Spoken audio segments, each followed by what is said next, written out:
My name is Gina Elaine Clawson Winkler. It's actually Regina, but no one except Big Mama called me Regina. And so I've always been Gina. I was born September 23rd, 1949 in Gatesville, Texas. My family actually lived in San Marcos at the time. Daddy was going to college at Southwest Texas State. And he drove a school bus. I had an older brother, Dorian, and he had been born in Gatesville because that was where Big Mama and Granddaddy lived. They lived in Mound. And so my mother thought she had to be delivered by Dr. Jones, the same doctor. So she went back and stayed with Big Mama and Granddaddy, and my daddy would come every weekend when he wasn't going to class and wasn't driving the school bus to see Mother. And I was 6 weeks later than they anticipated me coming. So he drove for 6 weekends. And then when I was born, he didn't make it. He was still driving the school bus. And so he didn't get there until, I don't know, mid-morning, whatever. I was born early in the morning. So my parents, Gail and Lois Clawson, and they lived in Robstown after San Marcos, and that was where my little sister Eva Jo was born. The first time that Daddy brought Eva Jo home from the hospital, he had her in his arm, and he bent down and they call me Sissy, and said, "Sissy, look what I've got." And I went and spit at her. I was only about, I think there's 15 months difference in our ages, so got spit on me. And then we moved to Balmorhea. And Daddy went to work for Uncle Carl, his half-brother that had the same daddy, a different mother. And he did cotton farming outside of Balmorhea and Pecos. And my little sister, Pansy, was born while we were there. And I was only about 3 1/2 when she was born. So I had 2 younger sisters and 1 older brother, Dorian. I also have my grandparents on Daddy's side, Grandma Clawson, that was Julia Josephine, and that's where we get the Joe that everybody uses in their names. And then her husband died long before I was born. I'm not even sure that Dorian was born. So I never knew Pappy. He was older than Josephine, or Grandma, we called her Grandma. She always called him Mr. Clawson. And one of the funny stories, her last baby that she had, baby Ray, Uncle Ray, was born on Christmas Day. And so she had 7 kids, and it was Christmas Day. And so, in those days, how hard the women worked. And that night, she got into bed. She's 9 months pregnant. And she got into bed, or started getting in bed, and she said, "Mr. Clawson, I think you need to go get the doctor. I think this baby is coming." And he got mad at her because he said, "Why didn't you tell me before I undressed and took my shoes off?" That woman had worked all day long, and here she is in labor, and you're complaining. But anyway, interesting that she called him Mr. Clawson, but that's what she always called him. He was older than her. It was a second marriage for both of them. She had 7 children and had lost 4 of them, I think. He had 7 children and had lost 3. And each of their spouses died, and then they got married, and they had 7, and my daddy is one of those 7. And so he has, Uncle Carl is from this group over here, Carl Clawson, that Daddy worked for. And then, I don't know everybody's name over here on Grandma's side. And because my mother grew up, she was one of 5. She was the oldest daughter. She has a younger sister, Aunt Viola, and then she had 3 brothers. And Big Mama lived in Mound and drove a little Nova. She was a little short, chubby, round lady. Big Mama was an appropriate name for her because she just barely see over the steering wheel. One time she was picking up her lady friends for school, for church. She went to White Mound Baptist Church forever. Taught preschool there, or beginner, I think is what they called it. No, that isn't what they call it. I don't remember what, something. Anyway, it was the preschoolers. So she was picking up her lady friends, and there was this one woman that she picked up every Sunday, and she was consistently late. And she told her, I'm gonna leave you. I'm not gonna stay. I'm not gonna wait for you every Sunday. And so one Sunday she pulled up and she honked. Lady didn't come out, so she drove off. I said, Big Mama, really? You left her? She said, I'd been telling her I wasn't gonna stay. So I used to love to go to Big Mama's house when we grew up. But she lived in Mound, and Grandma lived in Gatesville, and so that's about 12 miles apart. So we could see both of them when we went home. But after we lived in Balmorhea, then we moved to Hereford. We lived there a little bit. I don't have any recollection of Hereford at all. Daddy worked again there for Uncle Carl, and then he and Uncle Carl had a falling out. And so Daddy went to Gatesville and bought some property out on Lover's Lane. We built a house out there. It burned down. I was in second grade, and he rebuilt it after it burned down. One day, we had a cattle guard that was out on the road, and the mailbox was out there. And so Daddy and I had walked out to the mailbox, and we were walking back, and I guess I was 7, maybe 8 years old. And coming back, in the middle of the dirt road, there was a rattlesnake coiled up. And Daddy said, okay, sis, you stay here and watch that rattlesnake. You stare him in the eyes. As long as you stare him in the eyes, he will not strike. And I'm going to go get a hoe back at the barn. So I'm 7 or 8 years old, standing there staring this coiled up rattlesnake in the eye, and Daddy was gone for a week, I thought. I didn't think he'd ever get back. And sure enough, it didn't strike me. I don't know if that's true or not. That may be an old wives' tale. But anyway, we stared at each other forever. And finally, Daddy came back with a hoe and killed it. And, it scared me to death. Anyway, I had a cow named Brownie, a calf. It was an orphan calf. And so in the morning, I would get up, and we had these galvanized buckets about like this. And they had a big rubber nipple that fit over that, and there was a long nipple, and we would mix up this smelly powdered milk and feed them. It was a big baby bottle for them. And I'd feed Brownie, and I'd let her suck on my hand. I always loved that, the way their tongue is rough on your hand. And one day I came home from school, and she was gone. Where's Brownie? Nobody knew. They didn't know what happened to her. And I just accepted it that she never knew. And I never asked Daddy what happened, if he sold her for beef, she's bound to have gone to the cattle auction, or maybe she died. I don't know. But anyway, I don't know what happened to Brownie. So after Gatesville, Uncle Carl called Daddy and said, Gale, he called him Gale. His brothers and sisters called him Bubber, but Uncle Carl called him Gale. And he said, Gale, why don't you come on back to Lubbock, and I just bought some property, and let's see if we can't work together again. So Daddy went back to Lubbock, and he became the general contractor for Uncle Carl. And we lived then in Lubbock. We lived in 3 different houses there, but the one we lived in the most was out in the, I went to Rush Elementary. I don't know what that subdivision, Redbud? I don't remember what the subdivision.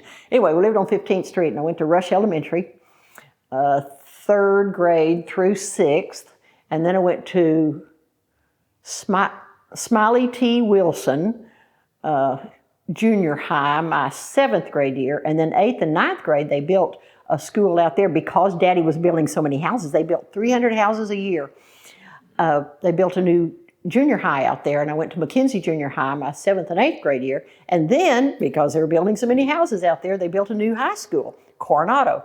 So Dodo my brother, went to Lubbock High School. And I loved their song. He played baseball and basketball, and I loved their fight song and their school song, their alma mater they played at the end. And I just loved Lubbock High School. And I didn't ever get to go there. I went to Coronado. And it was such a downer because we didn't have a school song. Our colors were scarlet and gold. They looked like peanut butter and jelly to me. I still have the sweater. It's gold with this strawberry jelly binding around the neck. Anyway, I started taking piano when I was 5. I was in first grade. Well, let's see, we didn't have kindergarten in those days, and I only started first grade. I went a half a day, and I started piano when I was 5, so it must have been before I started school. But Mother said I would sit down and play, and I'd play by ear. And she was afraid that I would never learn notes if I learned to play by ear. So she found a piano teacher and asked if she would teach me that young. And she said, if you'll teach her alphabet A through G, which would be the letters, and then her numbers 1 through 8, then I will take her as a student. So Mother did. She taught me those, and I started taking piano. And I took piano lessons for 19 years. And played, oh my goodness, I played for everything. In fact, I started teaching piano when I was in 8th grade, 9th grade, I guess. Anyway, I taught piano lessons there at home, but I was still taking piano. Mr. Lohr was my favorite piano teacher, and he would come to the house. All 3 of us girls took piano, so Mother was glad to find somebody who would come to our house, because she'd have to go to take us to piano, wait for the next one, and take the next one. So Mr. Lohr would come to the house. Well, the reason he came was because he didn't have a studio, because he was he played in bars. Well, he taught Eva Jo and Pansy just playing piano, but he saw in me the talent that I could play by ear and could pick up on stuff. So he taught me how to play like he did. And he would write out my music. He would arrange the music and write it out on wallpaper samples. Wallpaper samples were big, and we didn't have copy machines in those days, so he would put carbon paper between these wallpaper samples, and so he would get 2 copies of it. And he did I Left My Heart in San Francisco, Blue Moon, Somewhere Over the Rainbow. I've got 4 or 5, still have 4 or 5 of these big old sheets. In fact, they hardly fit in the piano bench because they are so big. They're a big wallpaper sample. And he taught me how to play like that. And I can remember asking him, he would want me to play with 2 flats or a couple of sharps or something. And I'd say, why can't I just play these in the key of C? And he said, because the other keys are more beautiful. And I thought, well, but they're harder to play. I don't get that. But now I know, I agree with him that it's easy, it's more beautiful in a different key.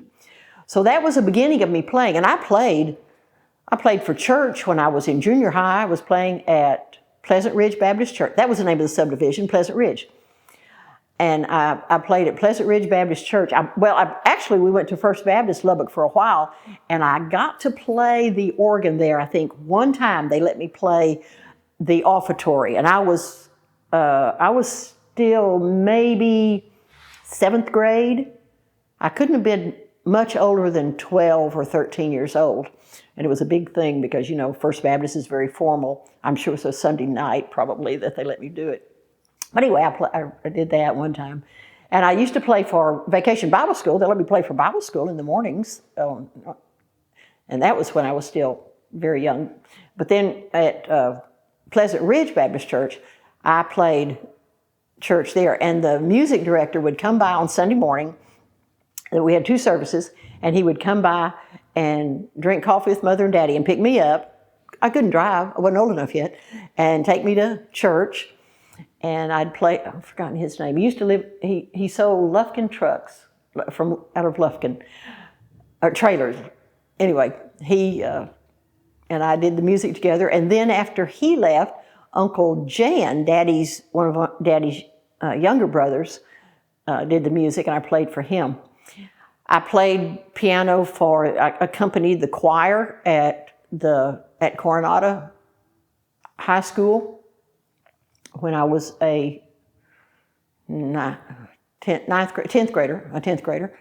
And then Uncle Carl was killed. Oh wait, I got to tell you about Green Granny first. When I turned 15, we got our driver's license when we turned 15.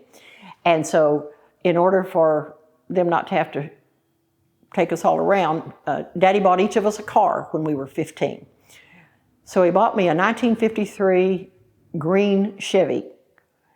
At the time, it was already 11 or 12 years old. I remember we gave it a birthday one time. We had a birthday party. We named her Green Granny, and I think she was She was four-door. I mean, it was not a cool car at all. I had a friend, Marcy, and she had a little yellow Volkswagen, and hers was so cool. And I wanted to be so cool, but I wasn't. But Daddy'd say, it's functional. All you got to do is just get there and get back. And I'd put $1 worth of gasoline a week in it. I picked up 2 girls that went to school with me, the high school, and they paid me $1 a week to ride, I think is what they paid. And so we rode to school. I took them to school every day and took them home. I had a special park. You had to buy a parking spot at Coronado, but I had my parking spot there. I ran out of gas. I asked Daddy, can I have a credit card? No, you cannot have a credit card, a gas card. We can call them credit card, a gas card. No, you can just get money and fill up your car or get it filled up. But that time, you had to get it filled up. There was no self-service gas. You always went, I mean, all there was a fill-in station, we called it. And so I think it was the second time I ran out of gas, he gave me a gas card. He was tired of having to come get me. Oh, I was just a couple of blocks away, but I'd run that thing down to empty before I'd, obviously. So, Green Granny, let's see if there's anything else. Oh, I know, one more thing. I had an old piano that we'd had since I started taking piano. I don't know where it came from. Daddy had it painted one time. Since he was a contractor, he'd have, there'd be a week that his painters didn't have anything to do. So he'd have them come over and they'd paint furniture at our house, or the bricklayers would make an outdoor kitchen. We had an outdoor kitchen, beautiful thing in our backyard made out of brick before that was the thing. But it was because his bricklayers didn't have anything to do for the week. And of course they have leftover brick from everywhere. Or his cabinet builders, I have a hope chest. They built that. They built a little a kitchen cabinet, you know, like a girl's dollhouse thing, stuff like that. So this old piano I had, I wanted a new one. So Daddy took me down to Lubbock Music Company on a Saturday, and there were 100 pianos, I imagine. The whole showroom floor on the bottom was pianos. And then around the top, there was a balcony, and there were pianos lining all the way around that balcony. And so when he took me in, or Mother took me out, anyway, they said, we want her to shop for a piano. We want to buy her a piano. And so if she can just play the pianos. So I went around and played, and if you're not a pianist, you don't know this, but there's a certain sound and a certain touch to pianos. And so I'd play this, and I don't like that, I don't like that, I don't like that. I played all, I don't know, pick me up. I don't know how long I stayed, maybe 2 or 3 hours. And I found my piano, and it was upstairs, right up there. It was at Everett. And so I was so excited because I was going to get my piano, and then we went home without it. Well, I thought the whole purpose was for me to find my piano. So, I don't know, a month or so later, it was my birthday, my 16th birthday. And I came home from school, and there was my piano. And I still have it today. Daddy gave it to me. When we got married, he said, sis, you take your piano now. And, you know, I kind of thought that it belonged to Mother and Daddy, but it didn't. It was my 16th birthday piano. So, and I also had an organ. He bought an organ. There was another music. Maybe it was Lubbock Music before they moved there. And it was a Hammond organ, had 2 keyboard levels. And 6 free lessons came with when you bought the organ. And so I took 5 of those free lessons, and that's how I learned how to play it. There's a different touch to playing the organ, but you have to learn to play your feet. And I'm not real good at playing my feet, but I can. And so I have played for dozens and dozens of weddings. I got 2 books when I was taking those 5 free lessons, and one of them is wedding songs.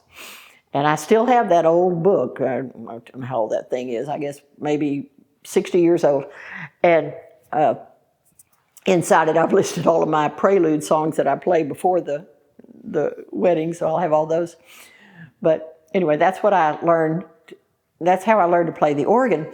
And so that organ was in our living room. We had a living room, a den, and then Daddy added on a playroom one of those weeks or so that the carpenters and bricklayers didn't have anything to do. They built a playroom. So the piano was out there. But the living room was where the organ was. And on Sunday morning, I'd get dressed before everybody else, and Daddy would too. And so I would go in and play the organ, and he would come in and sit on the couch in the living room and read the newspaper and listen to me play. And that was a special time while everybody else finished getting ready. So I remember that. So, for that reason, I always kind of felt like I was Daddy's favorite. He kind of did extra things for me. I'm sure he did it for the others too, but for me, I always felt like I was his favorite. One time, when we lived in Lubbock, he owned a farm about nearly an hour, I think, from Lubbock, and we called it Santa Rosa. It was sandy land. I'm not sure it seemed like it was west, like toward Big Springs, but we built he had a barn out there, and then I think he built a house. He may have had one moved out there, but we had an old Jeep that was out there. And so for one of my birthdays, we took some of my friends out there, my girlfriends, and we spent the night. And so then the next morning, Daddy started the Jeep for me, and we loaded up girls, I guess like 6 of them, and we took off. Well, I didn't know how to shift it. He would just put it in first gear, and I could do the clutch, but I didn't know. At that time, on the top of the shift thing, they didn't put the little diagram that shows first, second, third, so I didn't know what the gears were. He just put me in gear, and I took off, and we were gone for an hour or maybe 2, and we came home, and it was still in first gear. He said, "You got that thing so hot, you nearly burned it up in first gear." Oops, sorry. But I never got stuck because it was in first gear because that's sandy land. So that was a fun memory. I had cool birthday parties when I was 13. Mother gave me a girls' tea party, and she made round pink scallop tablecloths, and we had candles on each table, and she made little sandwiches. And she had a big candelabra that had 13 candles, and she bought long pink tapers for the candles for those. And we had a girl tea party. But I was a party giver. I'd have dances, invite the boys and girls. We had a barnyard. One time, usually I'd think of a theme, and we did, come dressed like a barnyard. They'd wear bandanas, and we'd have hay bales and stick horses, and sometimes we'd have games. Usually we had a record player, and we'd play 45 records, and we'd dance. We did the bop and rock and roll kind of stuff. The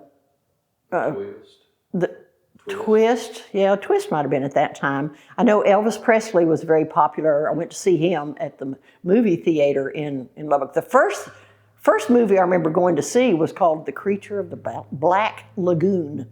And I went with Dodo, and we sat on the back row. I mean, the place was full, and there weren't very many seats. And it was kind of a 3D thing, and that creature from the Black Lagoon would swim out, and it scared me. Oh my goodness, I can still remember the terror of that movie. But we would go see the Elvis Presley movies, and Anita somebody was in those. Bryant? No, that's not her name. Anyway, she was always in the Elvis Presley movies. We loved to see them. I mean, they were cheesy, but anyway, went to the movies a lot. Annette Funicello, was that it? Okay, Annette. Yeah, that's right, Annette. And so, anyway, then Uncle Carl was killed. Oh, wait, one more thing. Mother and Daddy went to, we were good friends, real good friends, with the pastor and his wife at Pleasant Ridge, Troy and Mary Dale, and just loved them. Went over to their house so many times after Sunday night for church. If we didn't go to their house, they would come to ours. Mary Dale got the first Teflon pan. Oh, it was the newest thing. Nobody had ever heard of a non-stick pan, and they advertised it on TV. Oh, that was the coolest thing in the world. And so she invited us over for scrambled eggs because they wouldn't stick to the pan, and she hadn't cooked in it yet. And we were so excited. And of course, so she used her spatula. I mean, what else would you use?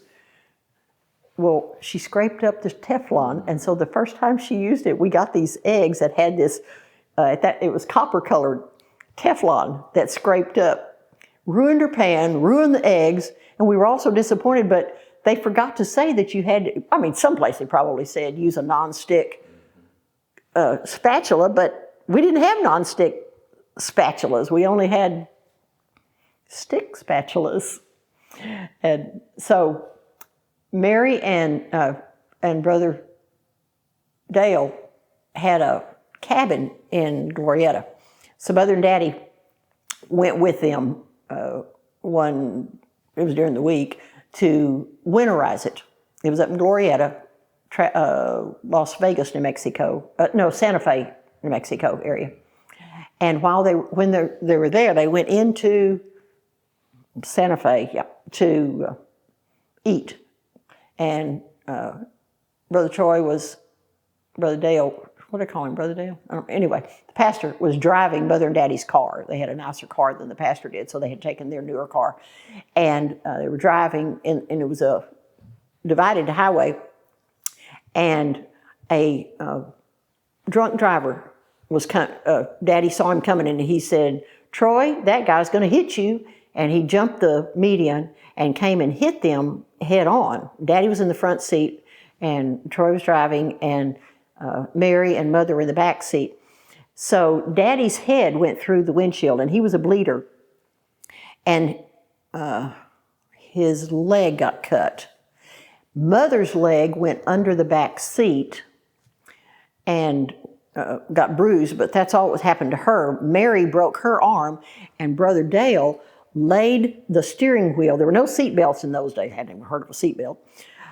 But he laid the steering wheel down on the dash, and he was not injured. So he flew home, and Mother flew home. And I think Mary stayed with Daddy. Somebody stayed with Daddy. A linen truck came by right after the accident and offered to take Daddy to the hospital because he was bleeding so much. And when they got him to the hospital, the emergency room doctor, Daddy was wearing his suit, his custom-made suit, and the doctor cut the bottom of his suit and ripped his pants leg. And Daddy said, "Doc, you just ripped a $200 pair of suit pants." And he said, "Mister, I'm trying to save your life." And so he sewed up his legs, sewed up his head. He had over 200 stitches in his forehead.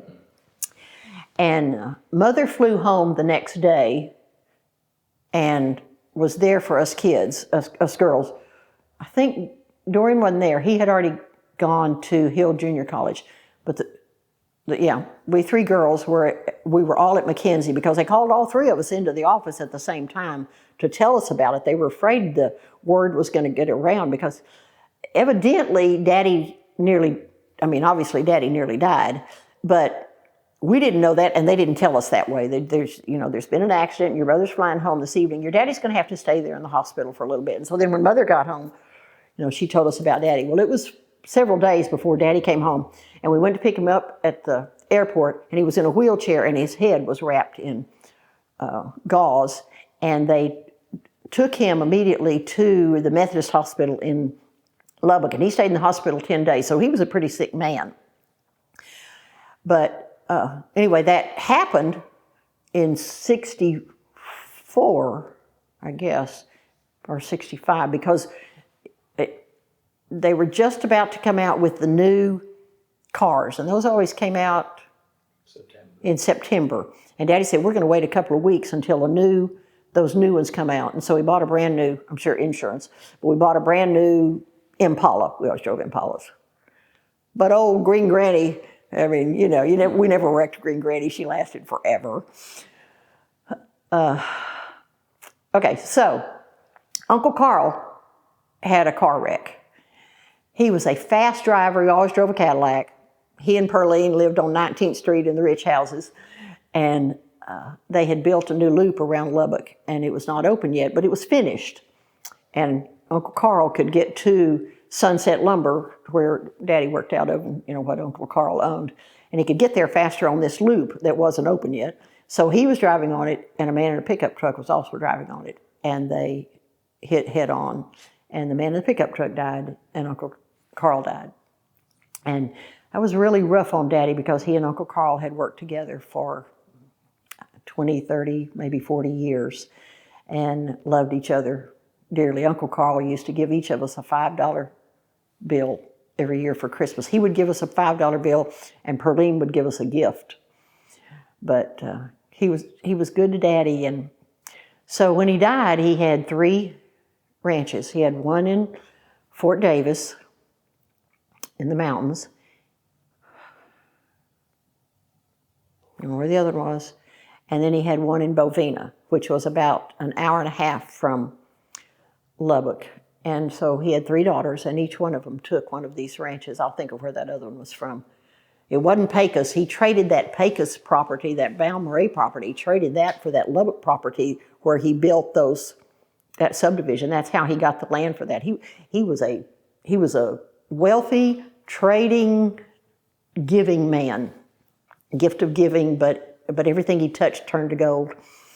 And so Carneal, one of his daughters, got the Bovina house property, and it was 2,000 acres of wheat. We grew wheat. And there was a hog farm, and so she asked Daddy to go to work for her and to run that. So we moved to Bovina when I was a junior in high school, and I went to Bovina High School.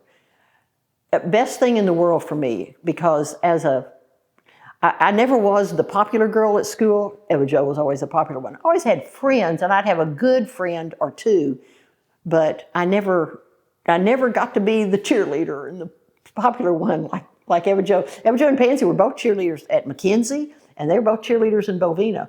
I was always too chunky. I was the piano player.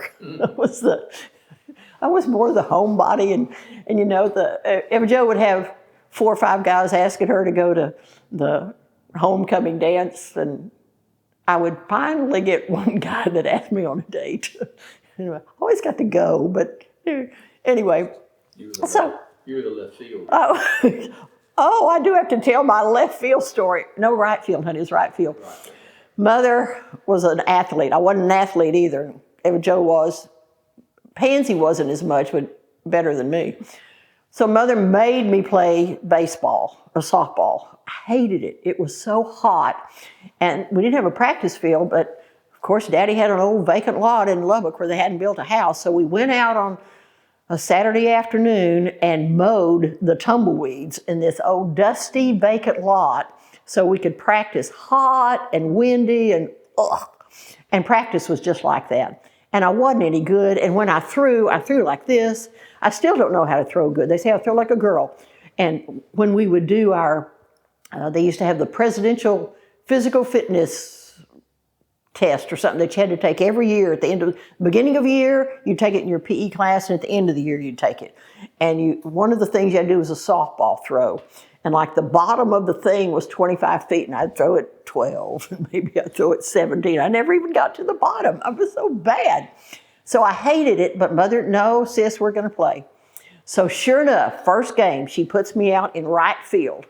And I'm standing out there praying, God, please don't let a ball come to me. Please don't let a ball come to me. And sure enough, a girl hits a ball, and it's coming right to me. And so I step up 3 steps to catch it, and that ball goes over my head and lands 3 feet behind me, right where I was. And so, of course, then it hits and bounces and rolls to the fence. So I have to turn around and run to the fence and catch and pick it up and throw it. And I throw it back to about where I was standing because I couldn't throw it. And I don't know if I had to go up and pick it up and throw it again. That girl probably made a home run. Anyway, I hated it. moving to Bovina was a very good thing for me because, well, the truth is all the girls there played basketball, and they had played basketball for years. That was the thing. There was a girls' basketball team, and they were very good.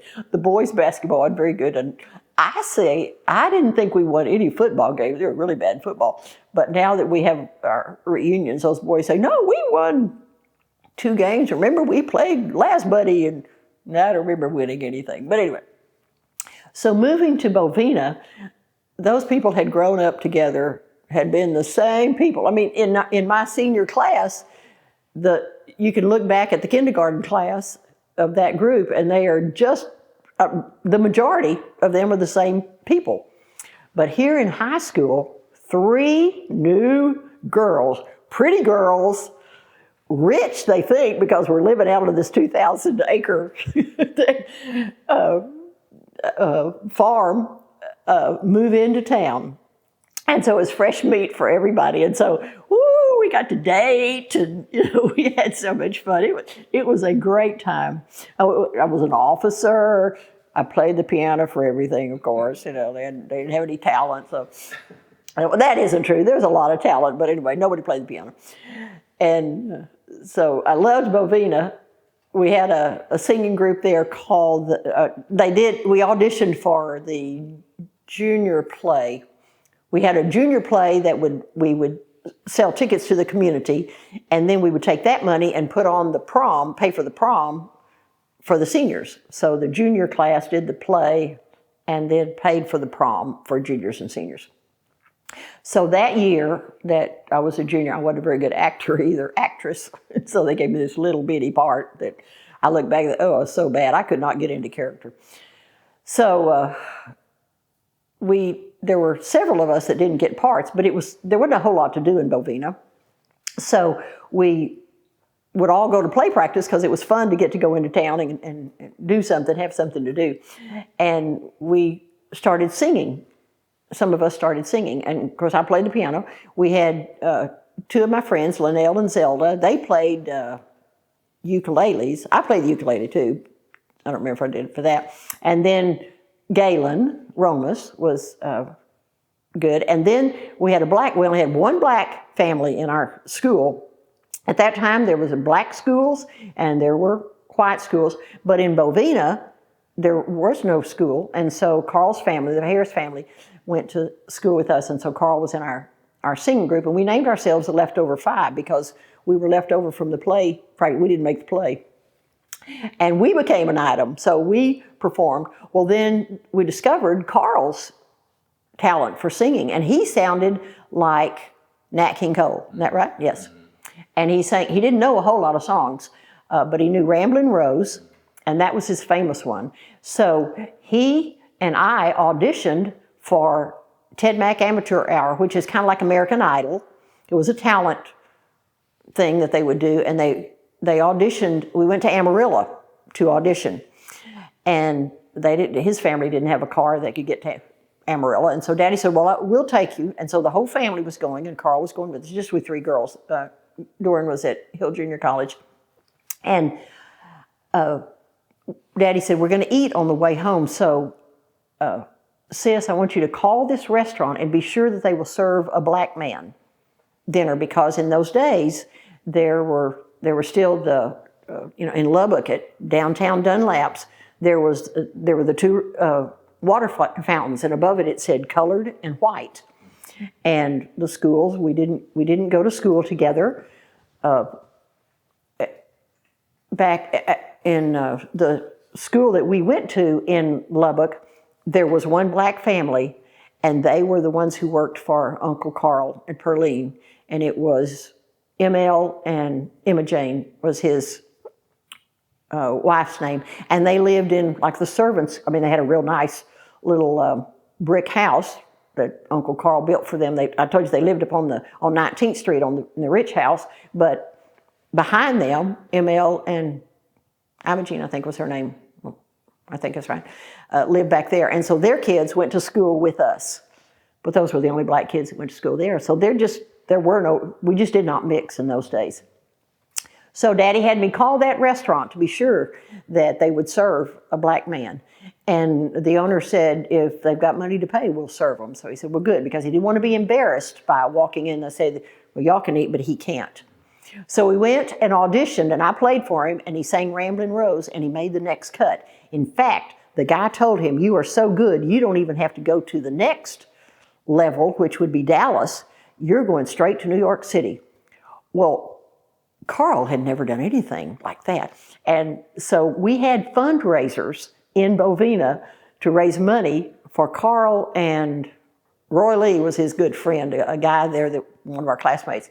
And they flew on an airplane to New York City, and he performed Ramblin' Rose with a orchestra or something. He said he's told us recently, he said the lady that sang before him just belted, or as a girl, belted out this song, and he said, man, she was so good. I can't sing anything like that. And he said he didn't perform real well because he was intimidated by that girl. But he did make TV. I think he was on TV. No, he may not have made TV.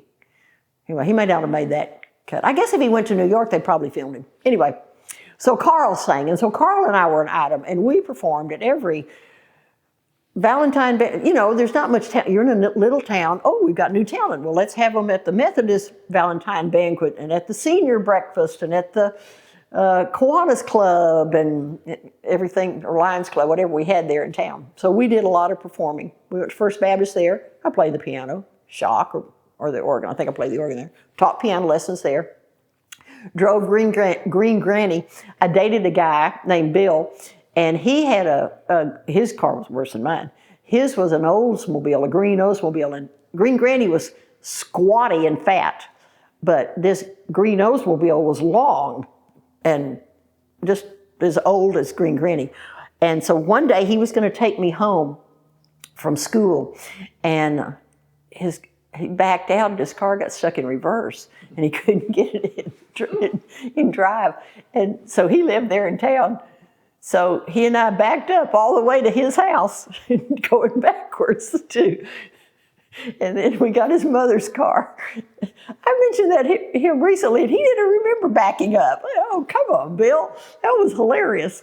But I imagine he was embarrassed. So then he got his mother's car, and he took me home. I thought I was in love with Bill. Oh, I fell in love with Bill.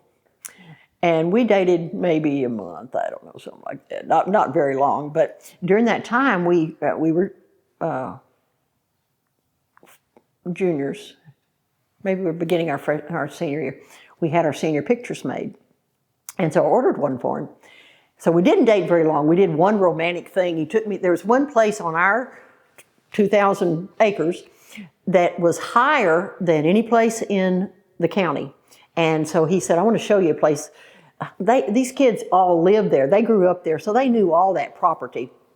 And so he took me to this place, and he said, look, from here you can see the lights of Clovis. You could see Texaco and Farwell. You could see Oklahoma Lane, Bovina, Friona, Ray. Is that 7? Anyway, there were seven communities that you could see from up there. And I remember that night, he left the music going on his car radio, and we danced at night out at this crossroad. Oh, I was so in love with Bill. I mean, I just thought that he was the greatest thing since sliced bread. And we came home one night. And your brother liked him too. Oh yeah. We had to go to Clovis for dates. It was a 20-minute drive and a different time zone because you crossed the state line in New Mexico. But anyway, we came home from a date one night, and standing on the front porch, I can still remember what he said. He said, my mother doesn't want me to date you anymore, and so I'm going to break up. Your mother? Really? Oh, I was heartbroken. I remember going in to Mother and Daddy's bedroom that night, just in tears. My heart. Oh, it was the saddest thing. Would I ever get over that? But I did. And about a month later, our senior pictures came in. And in came that senior picture that I had ordered for Bill. And there it was, that wound again. And I said, this is a picture I ordered for Bill. And Daddy said, let me see that picture. And he took it and he said, this is too pretty for an old boy. I want this picture for myself. Mended my heart. See why you think why I thought I was his favorite? We girls would drive, we were supposed to ride the school bus to school. And so we could see it because it was so flat and it was so dusty. You could see the bus coming out the kitchen window, way down there, maybe 10 minutes away. And you could see the cloud, you couldn't see the bus, you could see the cloud of dust. And Mother'd say, hey, the bus is coming, the bus is coming. So, oh, we're always late, we're running. We have to tease our hair, and we had hot curlers, or sometimes we slept on rollers all night.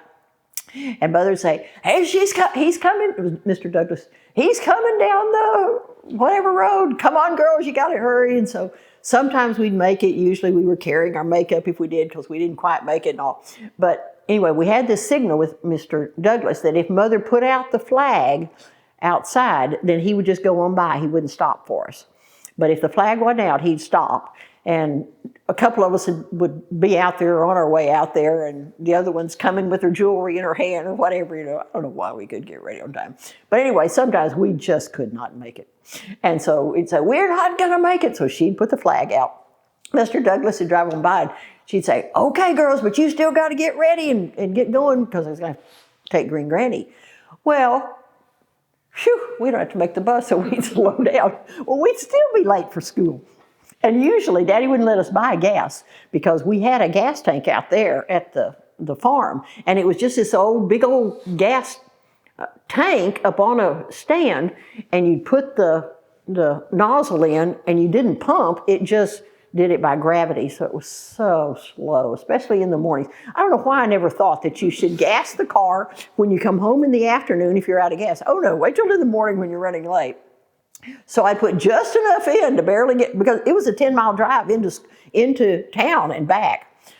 And so we would ride into town. Well, the three girls, we had so much fun together riding into town. We named ourselves Dun-Dun and Jesse James. Oh, I don't know. Anyway, we just laughed. We'd have more fun. And we would pull up late, and we'd have to go to the principal's office. And the secretary would say, it's the Clawson girls again. And so he'd have to give us a slip to go in. One day my muffler fell off of Green Granny. And so we pulled up. And of course, they didn't have air conditioning in the schools in those days. So all the windows are open. And we pull up, blah, blah, blah, blah, blah, blah, blah, blah, the whole school hears us. And they know who it is, because the Clawson girls are always late. So, No wonder you're all so popular. I know, they knew we were. Not too long after we moved there, I was trying to play basketball, because, everybody all the girls played basketball. I play basketball too. So we were at basketball practice, and the coach said, we're going to do a coordination drill. I'm doomed from the beginning, you can tell. And we're going to run the bleachers. And so we would run up the bleachers, and then I guess go across and go down the bleachers and up and down and in the gymnasium. And I tripped. Klutz. Mother sent me to charm school back when I was 12 or 13. Y'all, it's so sad. Sweaty. So now we can laugh. But anyway, I fell. It hurt my ankle. And Coach felt of it, and he said, I think you're okay.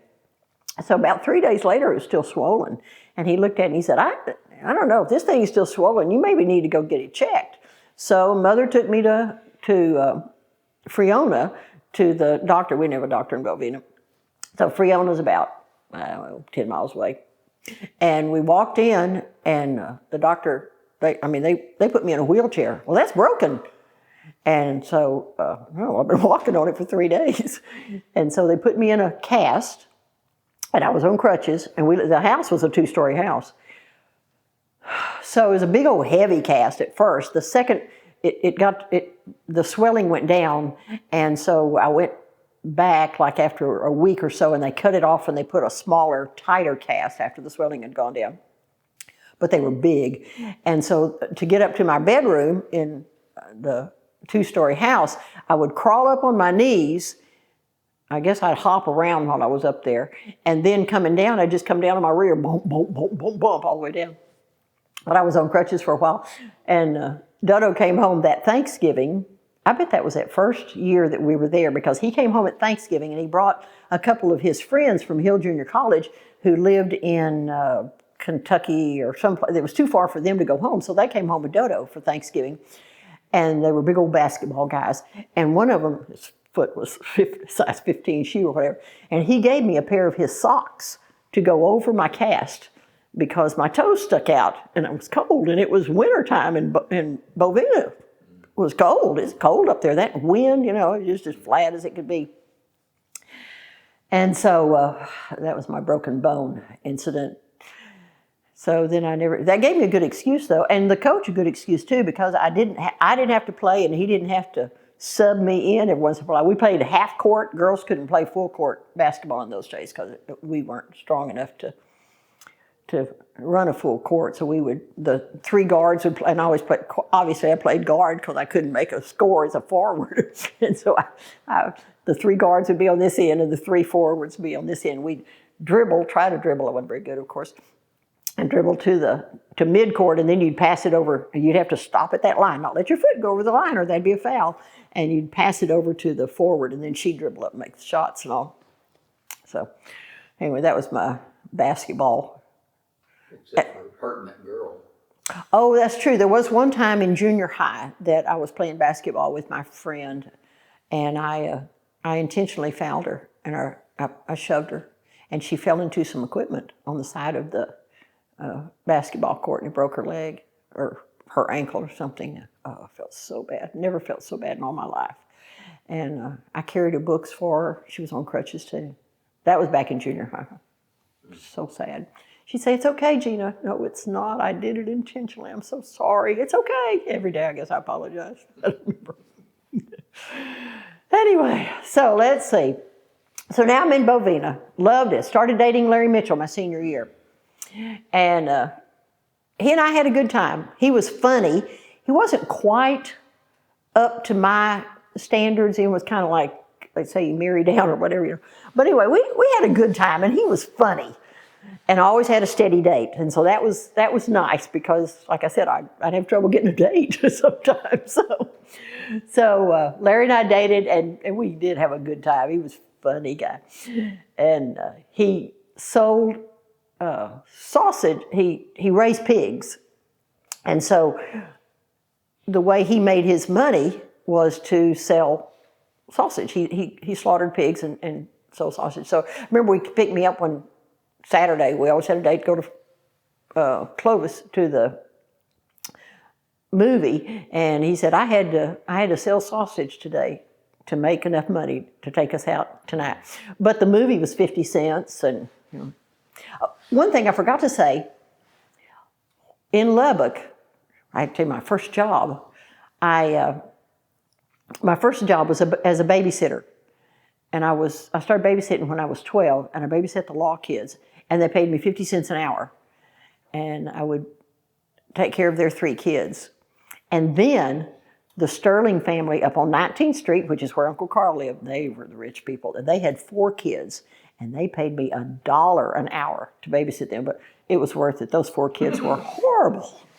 And it was a 2-story house, and I'd keep them out in the backyard, and the mother came out and said, "Okay, I've laid out stuff for you to make sandwiches, tongue sandwiches for them for supper, and then you can put them to bed, and then you can, just wait before we come home. You can just watch TV down there in the den."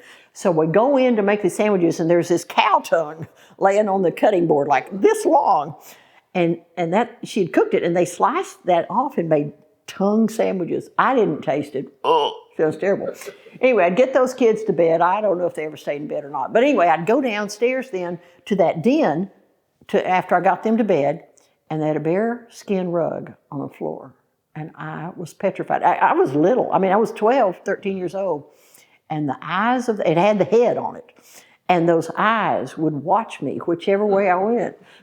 So they paid me $1 an hour, but I was so scared. All right. And then the other way I earned money was teaching piano lessons. Okay, so we're back to Bovina now, and I'm earning piano lesson money teaching there. I'd have like 3 or 4 students, not many. I'd just teach like one day a week after school, and we'd go up to First Baptist and teach there, so they wouldn't have to come out because it was too far out to our house. So during this time, Daddy is working for Carneal. Well, Carneal was also the bookkeeper. That's Uncle Carl's daughter. And she was the bookkeeper at the lumberyard. And so Daddy and Virgil Murray and Uncle Carl were the owner of C&M Lumber. It was first Sunset Lumber, and then it was named C&M for Clawson and Murray, Virgil Murray. And Carneal kept the books for it. And when she did all the totaling out, and now we're talking a man who had, they built over 300 houses a year. And when she totaled everything out, she said there was no profit in that, and that Daddy and Virgil didn't get anything out of selling that business, that there was no money at all. And Daddy said it wasn't right. She cheated me. And he said, I cannot work for her, and so I'm going to build a house in Lubbock, and we're moving back to Lubbock. He had some rental property there, and I don't know what he planned to do, but so we built a house. He built a house. He would drive to Lubbock and build that. He still knew all his carpenters. I guess that's how he built it. But anyway, I remember I picked out white carpet for my room. We called it our dream house. And they put paneling in the houses at that time, and Daddy lined up the paneling the way he wanted it down that hallway, and we had cool brick from the fireplace and all. So we moved to that house the day after I graduated. I graduated in May of '68, and we had an all-night senior party at Oklahoma Lane Community Center, and the next morning we moved to that house in Lubbock. And it was a gorgeous thing, and we lived there a month. And then Daddy said, I can't live in the same town as Carneal. So he called Uncle JF in Temple, Texas, and said, can an old guy make a living in Temple? And he said, you sure can, Bubber, come on. So we had a huge garage sale. Big Mama came. In fact, he had even built a mother-in-law suite. I tell you how well we lived there. And there was a mother-in-law house, little house in the back that he'd built for Big Mama. And she came, and we had a garage sale and sold some more stuff because we were going to, they went to Temple and found this little house next door to Uncle JF, and it was a little 2-bedroom, 1.5 baths house, and so we had to downsize. That was a 4-bedroom that we'd built in Lubbock. And I remember she was out there, she was doing the garage sale, and she was in the rocking chair that I think we still have that our brown rocking chair. And she was sitting in it, and everybody kept asking, is that chair for sale? And finally she put a sold sign on the chair so the people quit asking. And so we sold that, and Daddy sold that house, and we moved to Lubbock. And the way we moved... To Lubbock, no. I'm sorry, we moved to Temple, from Lubbock to Temple. And the way we did it, we still had Green Granny, of course, and Eva Jo had a car. Hers was a Blue Bomb. It was also a 53 Chevy, or maybe hers was a 54, I don't know. Daddy never bought us anything nice, but it was functional. It'll get you there. And so I drove Mother and Daddy's Impala with Big Mama, because Big Mama couldn't make it. And Eva Jo drove hers, I guess. Pansy drove Green Granny. Mother drove Daddy's pickup, and I guess Daddy drove the big moving van, I guess. Anyway, they were in a caravan. But I drove on with Big Mama and drove her on to Mound, which is close to Temple. And the rest of them came the next day. Well, they couldn't, because the cars were old, they couldn't travel as fast as I could in the Impala. So it took them 2 days. They spent the night in Abilene, which is halfway. And on the way from Lubbock to Abilene, they went under an underpass, and Eva Jo always had animals, and so she had Bunny, which was a white rabbit in a cage in the back of Daddy's pickup. Well, evidently somebody threw a cigarette over the overpass, and it landed on Bunny's cage and caught her hay on fire. And so they're going down the highway with their flames in the back, and so I don't know how they did. Anyway, they put it out. But Bunny was white. Bunny ended up being black.